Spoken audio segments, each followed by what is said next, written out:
Well, the biggest profiling effort in all of our history is now underway, and it's got its eyes and its target set on you, the American people. I gotta tell you, we are literally living in a George Orwellian nightmare, and many of us don't even realize it's happening.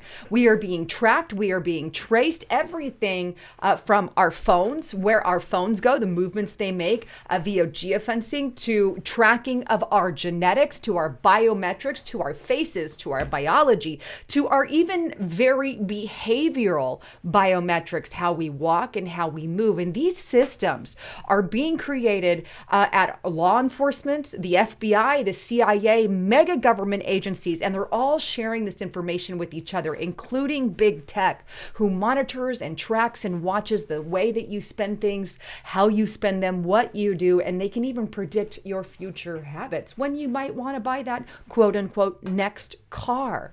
We are living in a world in which there is absolutely zero privacy.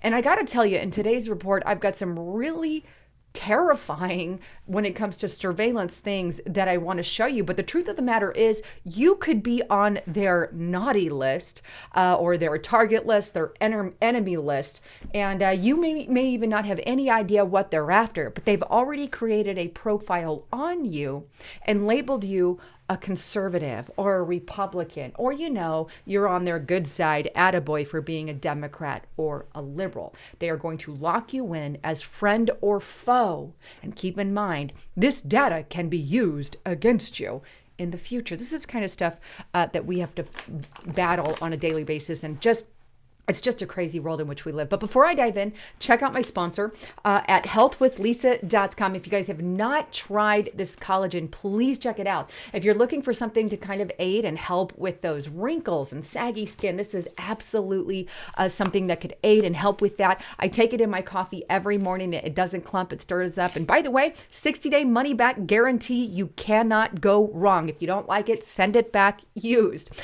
But check it out at healthwithlisa.com and take advantage of up to 51% off. All right, so let's dive into this mega surveillance state and how literally everything from your biometrics to your cell phone to your movements to your heartbeat, as you're going to find out, to the way that you spend things, to how you respond on social media, is all being filed on a list, if you will. I know that they've got lists out there somewhere, but we're being filed and we're being labeled as friend or foe. And I can guarantee you, if you're on the freedom-loving side and you're against all this privacy stealing things that they're doing, where we're not allowed to have a private life, well, then you are, my friend, on their naughty list. Let's start first with geofencing, how they're tracking your phone and your very movements. And I want to hop on over to this article on wired.com. And here it is, a peek inside the FBI's unprecedented January 6 geofence dragnet.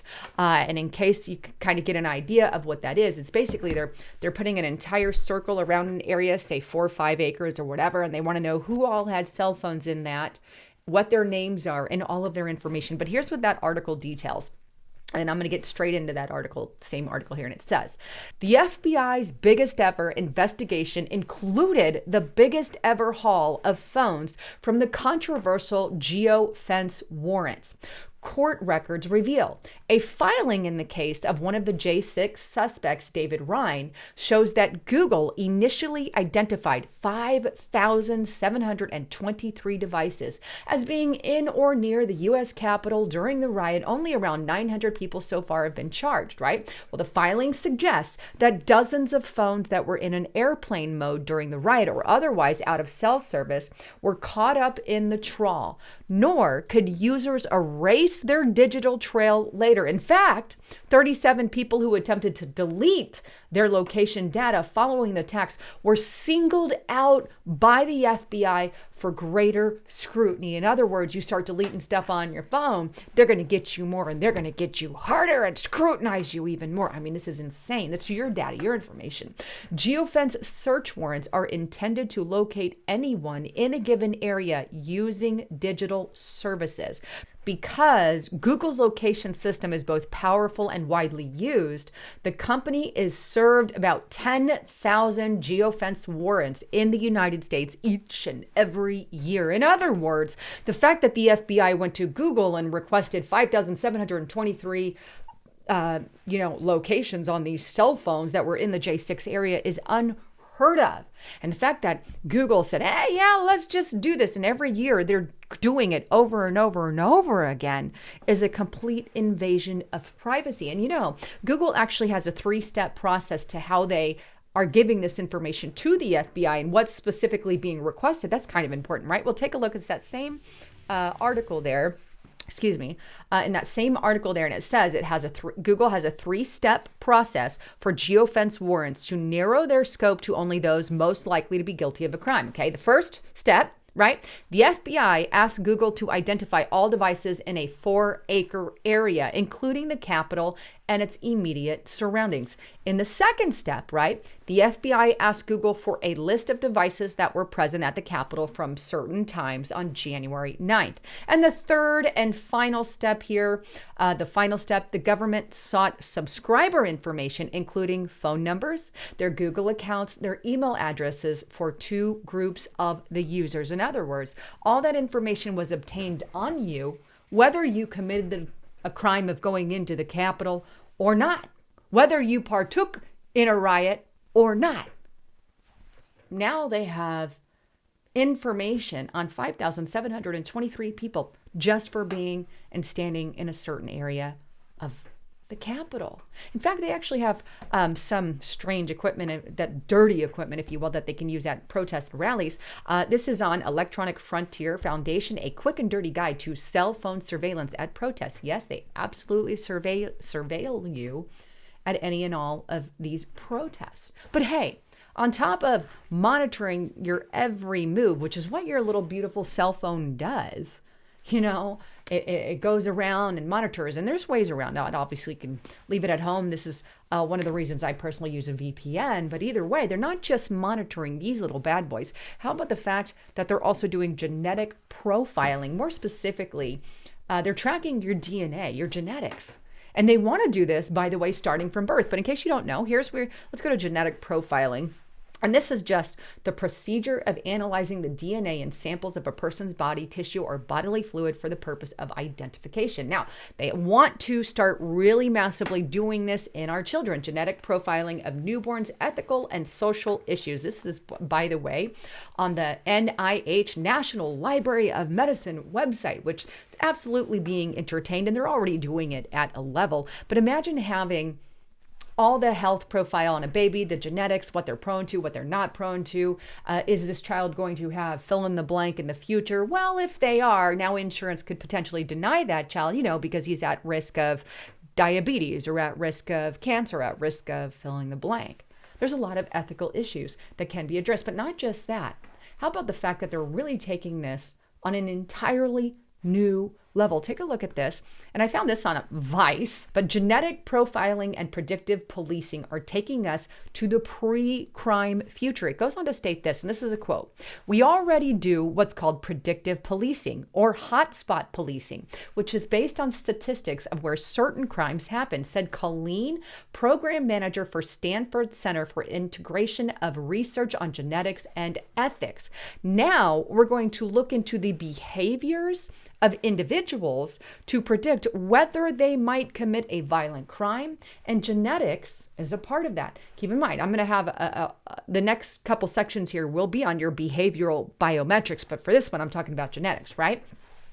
The possibilities of genetic profiling are pretty spooky in that they undermine basic notions of morality, willpower, and individual responsibility. Taken to this extreme, the idea of society steeped in genealogical gossip invites comparisons to another film, Gotcha, in which drops of blood slot people into certain social caste from births. They could absolutely do something like that in our future. Obviously, they're not doing that at this time. But here's what I do want to point out before I get into that, that there are actual DNA databases all over the world, even here, that they're keeping right in the United States at our very own You guessed it, FBI. We need to disband the FBI, but here it is. According to Interpol, in the same Vice article, 54 countries had invested in DNA databases in 2009. The number has grown since then, as has the scope of what those databases collect. Now, here is the most chilling part, and this is what our FBI is doing. The largest DNA database on Earth is the FBI's CODIS cache, which holds genetic information for about 11 million people suspected or convicted of a crime, according to the AP. Last year, the Supreme Court upheld a ruling allowing law enforcement agencies to extract DNA, no warrant necessary, from anyone who has been arrested. The federal gene bank is now only going to grow, and it's way over 11 million people at this time, I believe. But imagine if you went to J6 and you left some hair samples around, well, now they can take off those hair samples that have fallen to the ground and create an entire DNA profile on you. This is what they're doing without a warrant, without having any rhyme or reason why. You could have crossed a crime scene and dropped a penny with your fingerprint on it, and they can use that. They now have a profile on you. This stuff is really, really chilling to the core. And how about the fact that they're also tracking your face? Hopefully, I don't encourage anyone to use the Face app on this. I personally don't use it for my cell phone. But, you know, you already have it because you're tagged on Facebook, you're tagged on social media, but we all know facial recognition technology is there, and they're wanting to implement it on a massive scale. Let's go to the beautiful FBI here. This is the FBI.gov website. This is back in 2019, by the way. Facial recognition technology ensuring transparency in government use. And it goes on to how they are using facial recognition as a tool, as are, unfortunately, many other things. And in fact, this is the way that they want to go. They want us to use it on our boarding passes. They eventually wanted to use it on some kind of passport that we have, say a Vax passport or a national ID or whatever the case may be. They're 100% heading into that direction. But what else is intriguing? It's not just your face, but they're also tracking your behavioral biometrics and your movements, how your body is, how your heart beats, and all of that. Take a look at this Wired article. It actually has really great insight in it. And it's headlined, "New surveillance tech means you'll never be anonymous again. Forget facial recognition. Researchers around the world are creating new ways to monitor you. From lasers detecting your heartbeat and microbiome are already being developed." Now, in this article, it details all the different ways in which they are. Let's start first, or a few of them anyway, I'm going to touch on is how you walk. They are using your biometric behaviors to analyze how you walk in order to catch you on some of these films and footages on these security cameras, right? How you walk. The rapidly growing field of behavioral biometrics is based on recognizing individuals from their patterns of movement or behavior. And one example is gait recognition. Now, let me just hit the pause. Over in China, they have already implemented this technology. And so they're tracking the very movements of their people. And China is one of the biggest surveillance states on the planet. However, I would suggest that so is the United States of America. They just do it more under the radar, unbeknownst to the American people. But they have the ability to track you alone based off of how you walk. And that technology is in China, and I can guarantee you they've already got it at a level here. But they're not just monitoring that. How about the fact they're monitoring your heartbeat? They don't have to put any kind of heart monitor on you to do that. Take a look at this technology here. Your heartbeat and your breathing patterns are as unique as your fingerprint. A small but growing number of remote sensing techniques are being developed to detect vital signs from a distance, piercing through skin, clothes, and in some cases even through walls. In June, the Pentagon went public, our Pentagon, with a new laser-based system capable of identifying people at a distance of up to 200 meters. The technology, dubbed Jetson, uses a technique known as a laser Doppler vibrometer. I'm sorry if I'm butchering that, but to detect surface movement caused by your heartbeat. Boom, boom, boom, boom, boom, boom. They know just by your beating heart. And how about tracking your microbial cells? Yep, take a look. They're also tracking your microbial cells. Every person emits around 36 million microbial cells per hour, and human microbiomes are unique for a certain period of time. And it gives kind of a session there. That means that the constant trail of microbial traces we leave behind us, as well as those we pick up from our surroundings, can be used to help reconstruct a picture of a person's activity and movements, like where they walked, what objects they touched, and what environments they have been in. Not just that, they could also monitor your scent, how you smell. It may be one of the older tricks in the book, but we've got dogs who can do that, but they can monitor your scent. And of course, there's also bum detection. And what that is there are identifying techniques designed for very specific cases. One pioneer suggests from a team of Japanese researchers for an anti-theft system for cars was based on using 360-degree sensors to monitor the unique shape of a driver's rear end, right? So they want to track your car, your information, and then it gets into the regulation and the problems with all of that.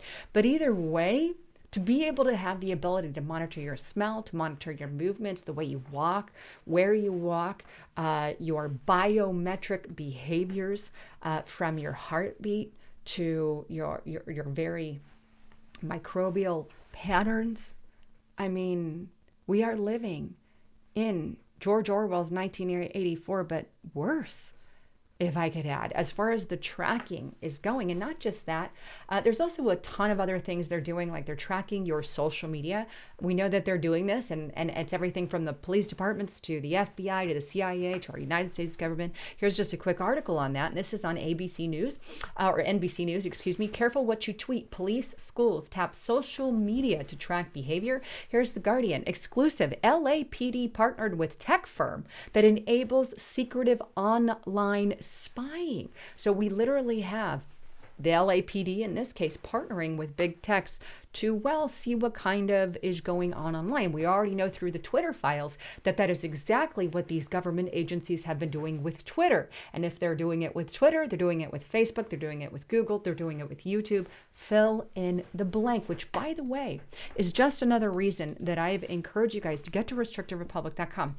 And right now, we've got amazing things on that platform. I can't even express some of the content that we have been sharing. But right now, we are being attacked on so many different levels. If you really and truly want to know what's going on, get to Restricted Republic right now and check it out. And right now, use the coupon code FOREVER50. That's the keyword FOREVER50 to get it for $50 per year. It's an amazing special, but it covers you for the entire year. It's a great gift to give someone as well in the future. Now that Christmas is kind of come and gone. But anyhow, not only that, but they're also tracking your public activities, again, your social media accounts, your social networks, your car. Obviously, you've got your license plate, everything on that. What your mail is even being tracked as well. So many different things. And it all goes into these fusion centers. Let me throw this up in case you're not aware. This is fusion centers linked with, of course, the FBI and all of that, but BJA here, Department of Justice, but fusion centers and intelligence sharing. These are all things where they share intelligence with each other. This is Homeland Security. And at the very center of a lot of that are your fusion centers, your intelligence gathering agencies. Either way, this is more reason to disband the FBI or reorganize the FBI in such a way that all the people that are working with big tech and all the people that are creating these systems need to be fired, because it is above and beyond. And anything what they're doing is highly unconstitutional, and they are betraying the American people. We just need to get the right people in eventually. Anyhow, I love all of you. Thanks again for tuning in. I'm Lisa Haven, and anyhow, I hope you guys had an amazing Christmas. Thank you guys again for tuning in. I'm Lisa Haven, signing out.